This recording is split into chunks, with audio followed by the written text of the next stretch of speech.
And welcome students. As we start getting into arrays and references, the first thing we're going to talk about are arrays of characters are not strings. So this is very important to note as we dive into this section. So this lesson is strictly on a pitfall. We're going to talk, like I said, arrays of characters are not strings. So an array of characters such as the array A created below is conceptually a list of characters. Therefore, you would argue it is conceptually like strings. So char A equals A, B, I, G, H, I, exclamation point. So it's saying A big high. You know. However, an array of characters, such as the char array A above, is not an object of the class string. This is very important to note. Yes, it looks like a string, but it's actually not. In particular, the following would come back illegal as Java. So you're like, well, I would just set it to string value. String s is equal to A. Not going to work because, again, you have something that's a string and you're trying to pass into it a char. All right, similarly, you cannot normally use an array of characters such as A as an argument for a parameter of type string. It is, however, easy to convert an array of characters to an object of type string. So even though, like I said, you can't do it directly, you can do some conversion to get that string that you desire to have that you can then work with.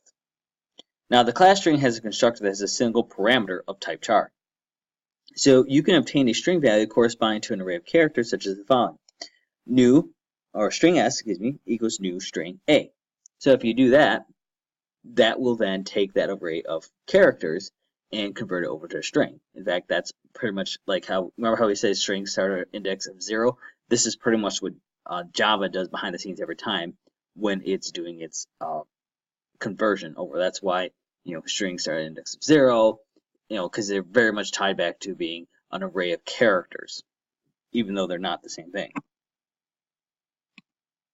Now, the object S will have the same sequence of characters as the array A. Now, the object S is an independent copy. Any changes that I make to A will have no effect to S. So let's say, remember I said like a big high. If I want to say a big goodbye, and I change the array to that, it's not going to affect what's already in S, because S is, once you set those values to S, it's its own object. It's separate from that of the array. Now, please note that this always uses the entire array of A. So whenever you set S equal to A, using new string A, it's going to, everything that was in that array, it's going to pull it in. So whether you have 2 characters or 7 characters or 20 characters, everything is going to be in that array. There's also a string constructor that allows you to specify a subrange of an array of characters A. So for example, string S2 equals new string A2, 3 will produce a string object with 3 characters from the array A starting at index of 2. So if you don't want the full array, you can use this variation of that method call to produce a smaller string.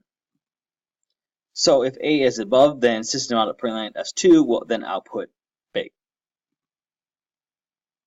All right. So although an array of characters is not an object of the class string, it does have some things in common with string objects.